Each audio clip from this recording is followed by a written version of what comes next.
Good day, everybody. Today we are going to be discussing domestic and family issues that take place in the first couple rounds of the Cold War.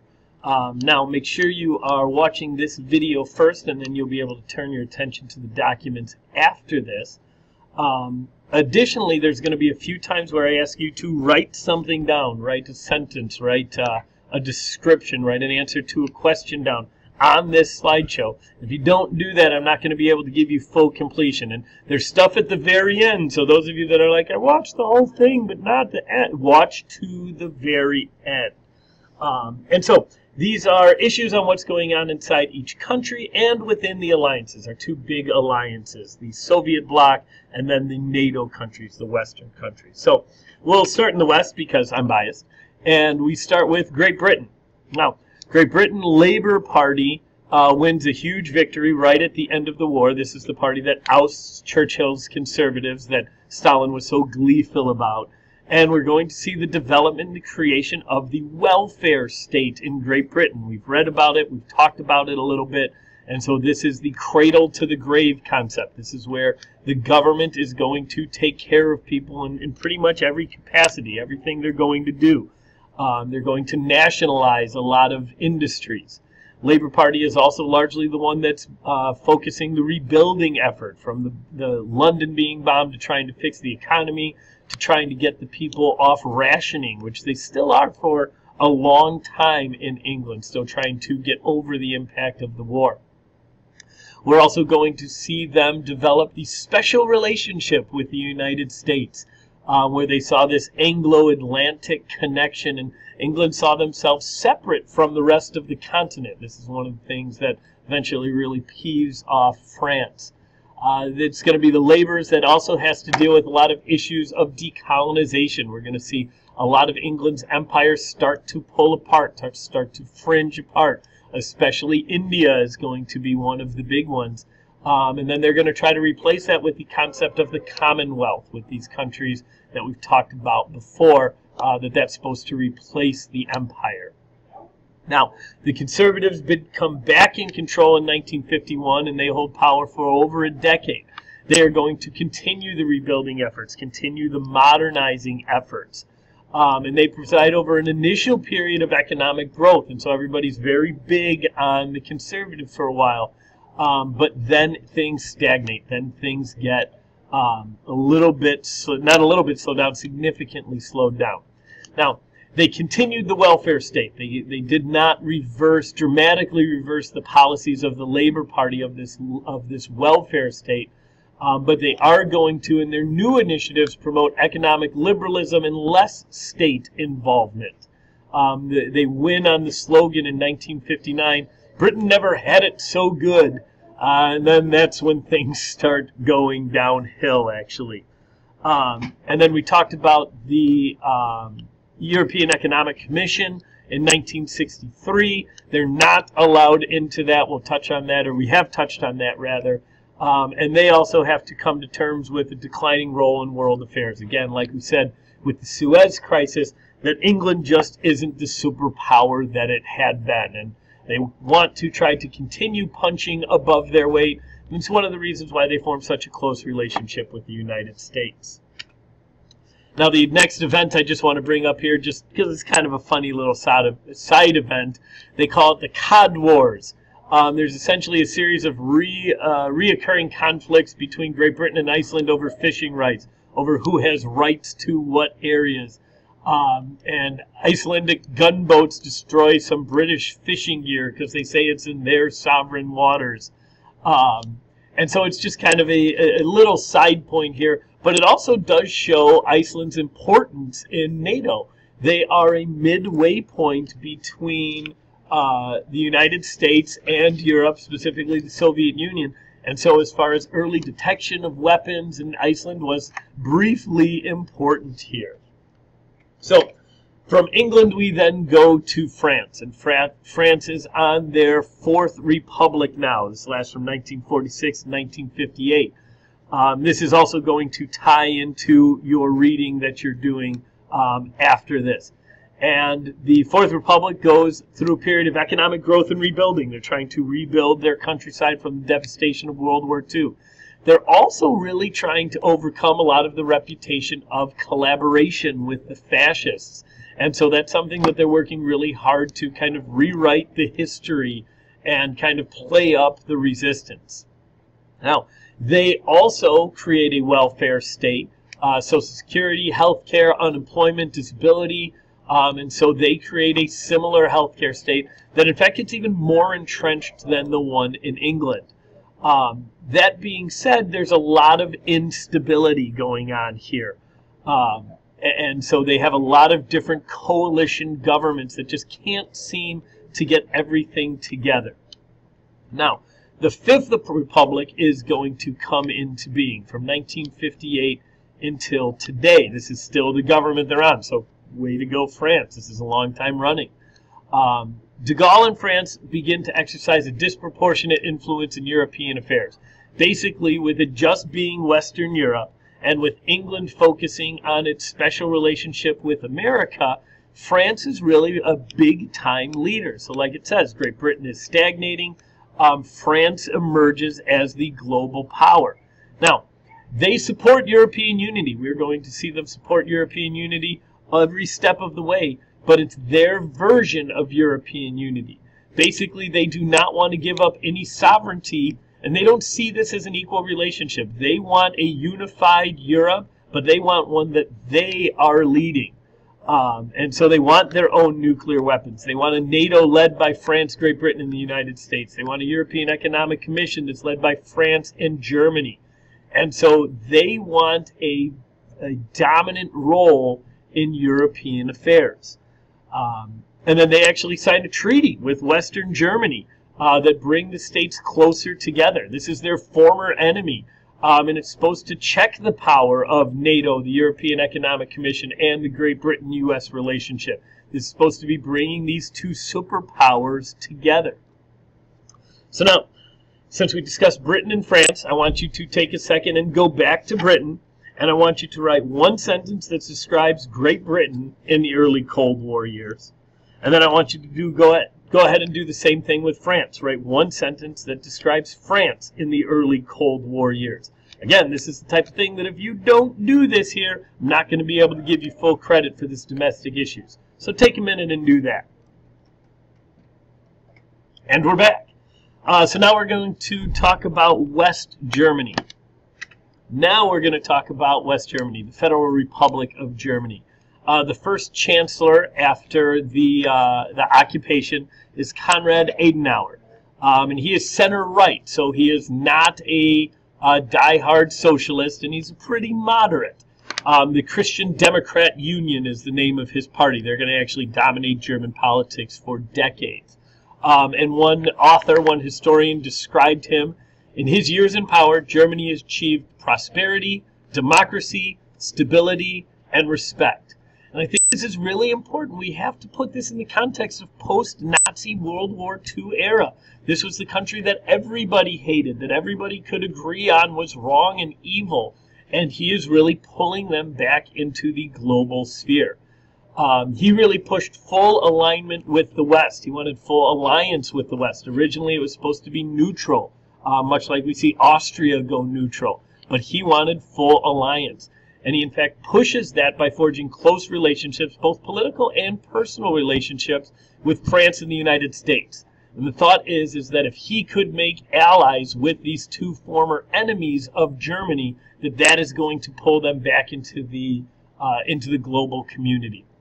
Now, we've already one time talked about the German miracle, largely due to the Marshall Plan. Germany goes through an incredibly massive and fast economic growth period.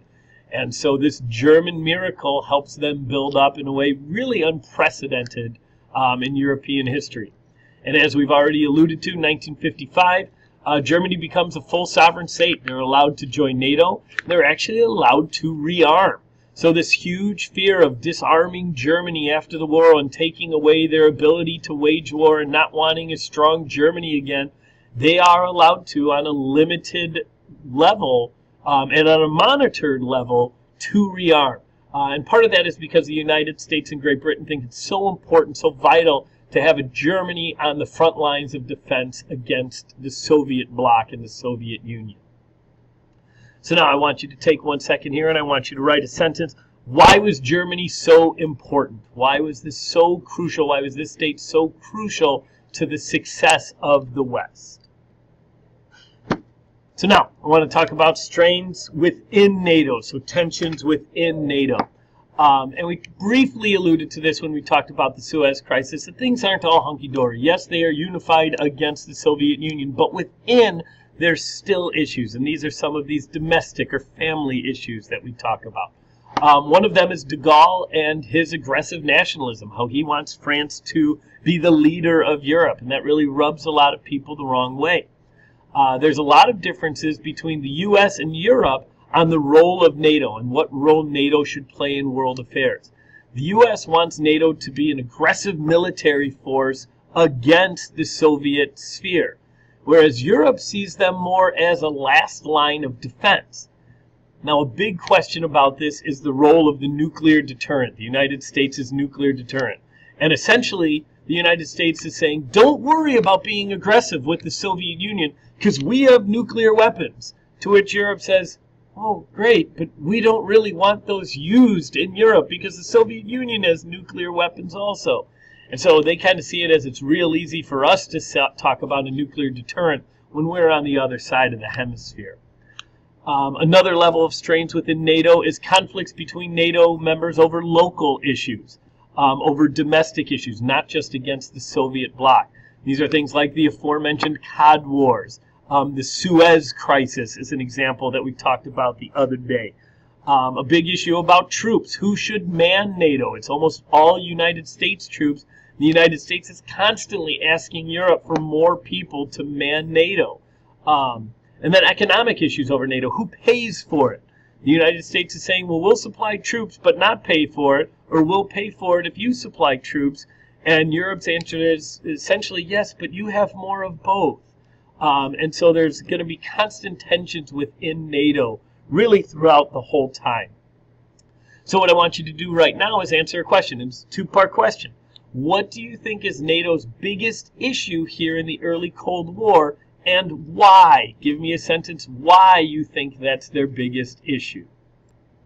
So now we're going to talk about racism in Western Europe. Now we're going to talk about this a couple times throughout the Cold War because it's an issue that builds and builds and builds, and it's a big issue for Europe still today in 2015. Essentially, we're going to see new challenges to Europe's long tradition of a free and open society. Europe had actually long kind of mocked the United States for their racial problems and the way that they handled racial issues. But it was easy for them to do so because there weren't as many issues for Europe. They were a white continent. However, when decolonization starts and the mother countries start opening their borders to people from the foreign colonies, we're going to see a lot of issues come up. The two biggest issues are France and Algerians coming in. This is an issue all the way up until the 60s and still is today. And then in England, largely with India, a lot of Central Asians coming to England. And so now all of a sudden, Western Europe is dealing with a lot of the race issues that America was dealing with in the 1940s, 50s, and 60s, and still dealing with for all practical purposes. And it brings up a lot of questions about what is a European, what makes a European. Is it a white Anglo-Saxon? Is it a white Christian? To be English, do you have to be a white Anglo-Saxon Protestant? To be French, do you have to be a white Catholic? People from the Algerians, the Muslim Algerians from North Africa, Hindu Indians coming over, these all bring up a lot of issues. We're going to see these issues morph, and this is just kind of foreshadowing for when we get down the road a little bit. After further integration and the creation of the European Union, Western Europe doesn't like a lot of Easterners coming in. There's actually prejudice against Eastern Europeans. We're going to see issues with Turks and Turkey joining the European Union. And eventually we're going to see issues with Islam in this religiously tolerant society of Europe, which is largely Christian. And so there's going to be a lot of issues moving forward. And we're back. So now we're going to move from NATO to the Soviet bloc as far as our problems go, domestic and family problems. So problems within the Soviet bloc. what we're going to see is all the enthusiasm that Stalin's 5-year plans generated, whether false or genuine, is just going to be destroyed by exhaustion from the war. The Soviets were absolutely devastated from the war, and the effort to go through the war and then attempt to rebuild is just absolutely overwhelming and exhausting. And so some of the problems they have, we'll focus on economic, social, and intellectual before we get to political. One of the biggest economic problems was that consumer goods were given a very low priority. The picture you see here to the right is actually empty shelves in the stores. There was nothing to buy, even if you did have money. They only did about 12% of their economy on consumer goods, as opposed to the United States, which did about 25%. John Green likes to use silly putty as his example, that the United States had the money to both produce and people to buy silly putty, where something like that would have never been done in the Soviet Union because the focus was on heavy industry. We're also going to see reassertion of control over private land. So the Khrushchev policy to try to decollectivize farms is going to be reversed slowly after that, and they never really recover. Even by 1952, the pre-war levels of agriculture were still not reached, and so they're still having to import a lot of food, which is very costly. Socially, there's very little social mobility. There's not a lot of opportunities to move up. Status and hierarchy within the party is what's emphasized, and it's very difficult for the average person to move up. So there's very little incentive for people to push themselves or try to improve themselves. We're also going to see women's rights and their status reduced during this time. Basically, their role is regulated back to the family again. Now, they are allowed to work outside the home, but it is severely diminished their overall status. Excuse me. Intellectually, everything has art, literature, music, film. It was all very one-sided and had to promote socialism. Any and all cultural ties to the outside world were cut. Russian, Eastern European artists, authors weren't allowed to go to the West and risked life and limb if they tried to, in fact. And so you can contrast this with guys from our reading like Jackson Pollock, who did the painting that's in the front of my room. The Beatles, the Beatniks, you know, this back and forth, the British invasion of British musicians coming to America, this very open society that is not happening at all in the Soviet bloc. As far as learning goes, it's all focused on the party and what's best for the party, which is very stagnating for them. Now, political problems within the socialist bloc, within the Soviet bloc. We saw that under Stalin, everything became very centralized. And in fact, both the state and the party were subordinate to Stalin.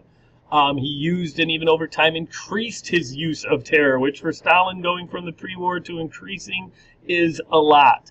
Now we see some decentralization under Khrushchev's policy of de-Stalinization. There's some increases in decentralization, so there is some decentralization, but it really creates some uncertainty. There's confusion. Who exactly is in charge? How should this be done? Who is managing this? Essentially, it was centralized for so long and so thoroughly that when it gets decentralized, people aren't sure what to do. People aren't sure how to go about things. We're also going to see a cultural conservative movement. That Russian nationalism becomes more aggressive, more chauvinistic, and all of the other nationalities within, not just the Soviet Union, but the Eastern Bloc as well, become subservient to Russian nationalism. That really drives a lot of this. Now, all of these issues within the Soviet bloc are going to drive a dislike of Soviet heavy-handedness. In the Eastern Bloc, they don't like their loss of state sovereignty. The Balkan states don't like the fact that they lost their sovereignty. They gained independence after World War I, and they don't like the fact that they were taken over. Nobody, even the most loyal Soviet allies, don't like how their economy is being used by Comecon to improve the Soviet Union, to better the Soviet Union specifically. Now we're going to see expressions of this discontent. There's actually a minor East German workers' revolt in 1953. So right after the division is happening, right at the eve of this, or at the dawn of this, rather, excuse me. Now, it didn't really come to much, and it's crushed pretty thoroughly, but it shows just how even early on there's discontent. In 1956, we're going to see it's called either the Polish October or the Polish Thaw. Some people use different terms for it. There's demonstrations and strikes that actually lead to some minor concessions from the Soviet Union. What we're going to see is Poland is almost always an exception. They're almost always a little bit different than the rest of the Eastern Bloc. They are never fully absorbed. They always act kind of as an exception. There's the Soviet Union, there's the Eastern Bloc, and then there's Poland that's just a little bit different. And then we have the Hungarian Revolution that you already read about and we talked about at length, how that was just crushed by the Soviet bloc. But that is crushed by the Warsaw Pact, and they're forced to stay inside the Soviet bloc. So that's a very dramatic example of discontent, and then how it was put down. So now, specifically, I want to talk about two states. That was kind of a general look at the Soviet bloc. I want to talk about East Germany specifically. East Germany, so on the front lines of the Cold War, sharing its border with West Germany, it is a full police state. There are no freedoms. The elections are manipulated, so the Communist Party stays in control. All media, art, and culture are censored. Churches are harassed. It is complete totalitarian communist rule. They have the Stasi, which is the secret police, and one of the more frightening entities of the Cold War. They are described as the most effective and repressive secret police in the world, which I suppose is a compliment if you're comparing secret police. Their motto is the sword and the shield of the party, which I think goes a long way in describing how they felt themselves and how they saw the importance of defending communism. Now, they, like the Soviet Union, have very low consumer goods. They're still below pre-war levels in 1953. And even what consumer goods were available were of incredibly low quality. They were a full socialist state, but they had an incredibly inefficient distribution system. People had not enough of what they needed and too much of what they didn't. And so people are hungry. And that builds into the next point also, that food supplies were just also always low. There was never enough to eat, never enough to go around. And now we do not have the building of the wall yet, but don't forget, within East Germany, there is West Berlin. And so there is this little gem of Western Europe that is right in the heart of Eastern Germany, which is acting kind of as an example of what could be, which I think is a reason for a lot of the heightened tensions here in East Germany. The only other example of the Eastern Bloc states I want to bring up is of Romania. Romania is really kind of the worst example of the satellite states, along with East Germany, I guess. Nicolae Ceausescu. Go ahead, everybody say his name. Ceausescu. Good. He is the head of the party in Romania. And he used nationalist assertiveness to mask and distract from repression and bad economy. Basically, he talked about Romania returning to glory and getting more territory to really kind of hide just how bad things were. Take a minute and just think about how that would work, how nationalist assertiveness masked and distracted repression and a bad economy. Now, Romania had huge foreign debt to the Soviet Union and to others also. They always had a shortage of consumer goods, and they were completely economically dependent on the Soviet Union. So he is fully into this system. Ceausescu, by the way, is going to rule Romania all the way until its collapse, the communist collapse in 1989. And he also developed a cult of personality. He was a Stalinist adherent, and so he developed a cult of personality around him. So now we talked about England and France separately, and then we talked about the Soviet bloc as a big picture, and then East Germany and Romania individually. Question I want you to answer now is, what is the biggest issue within the Soviet bloc? And why do you think that? Give me a sentence on what is the issue and why is that the biggest issue. After that, be sure to do your document activity that focuses on England and France, and then we will discuss both of those things down the road. Thank you for your time and attention, and I look forward to discussing this with you later. Hasta!